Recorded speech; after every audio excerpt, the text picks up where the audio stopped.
Hello, hello, Lysandra Everett back again talking about habits. And today's topic is how habits form. If you've seen the previous videos, then this graphic may actually look familiar. This graphic is from The Power of Habits by Charles Duhigg, and I'll quickly recap what this represents. First here you have the cue. There's something that triggers something in you that makes you want to perform a particular routine, which is the actual behavior in order to get some sort of satisfaction, which is the reward. The example I used in the first video is like a baby crying. You hear the baby crying, that is your cue. Your routine, the behavior you perform, is to pick up the baby, and your reward is the baby stops crying. You get some peace. Okay, so what I want to look at here is really how the habit really forms. What is it that makes the habit actually form for you? Okay, so in Charles Duhigg's book, he shared an experiment performed by somebody named either is Julio or Julio. So whoever did this study, if I'm mispronouncing your name, I totally apologize. Okay, but he did this study on a monkey, right? Where the monkey was given a cue, and his routine, he had a specific routine to perform, and his reward was blackberry juice. And so in the beginning, he would do that. He would, hear the cue, perform the routine, and then get the reward. But here's the kicker. Here's where this comes in, the craving. What happened in the monkey and what his brain showed is that once he heard the cue, he started craving the reward, and that's what drove the habit. And Charles Duhigg also shared that this is what he wrote in his book. Particularly strong habits, wrote two researchers at the University of Michigan, produce addiction-like reactions so that wanting evolves into obsessive cravings that can force our brains into autopilot, even in the face of strong disincentives, including loss of reputation, job, home, and family. And understand this, that works both ways, not just bad habits, but also good habits, right? And it also says that in the face of bad habits, in order to overpower the habit, we must recognize which craving is driving the behavior.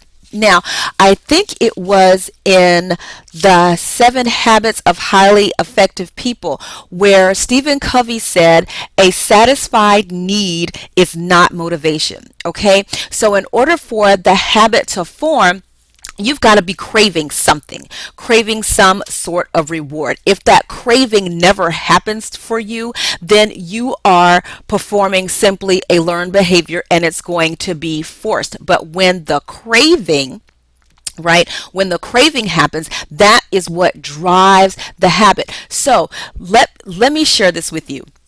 I was involved in this company, and one of the selling points, if you will, is that if you partner with us, then you're going to get to travel the world and be wherever, go to all these exotic places, whatever. And I was like, okay, yeah, that's fantastic. And so, but here's the thing that I realized after reading this book, and also 7 Habits of Highly Effective People. Okay, so I never craved that. I never craved traveling the world. Why? I'm an Army brat. I've already traveled the world. I'm continuing to travel the world. So that was not motivation enough for me. I didn't care. I didn't care because I'd already done it. But what you have to have is that craving. So when you are trying to change a habit, and instill a new one, you've got to find what you are craving. Exercise, for instance. Now, I did not realize that my habit for exercise had formed until I got an injury and I had to take some time off. I think I was off for about 3 weeks. But what happened is my legs started to hurt and I started to get stiff and moving slow.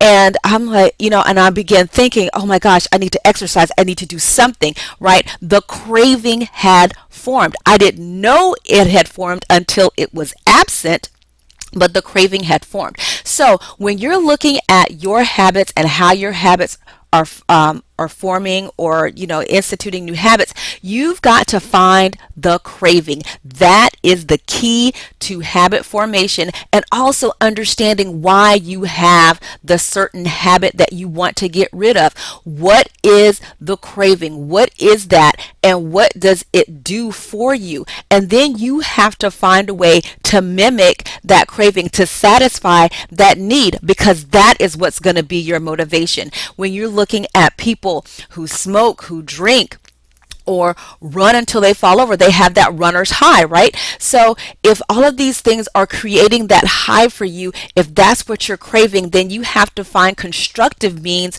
to provide that same euphoric feeling for you, okay? So that is, I could go on talking all day about this, but I'm already on 6 minutes, so I'm gonna be quiet. I am going to be quiet. But this was so, pivotal for me in understanding, why didn't I do well with this particular thing?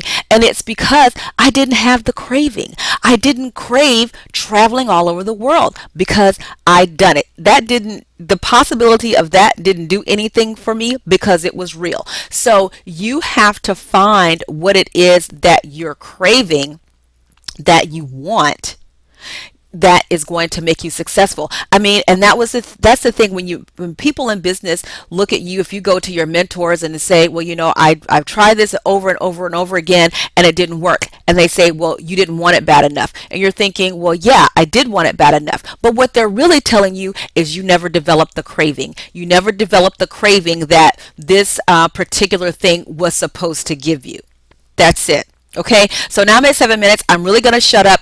And this is Lysandra Everett signing off. I will see you on the next video. Bye.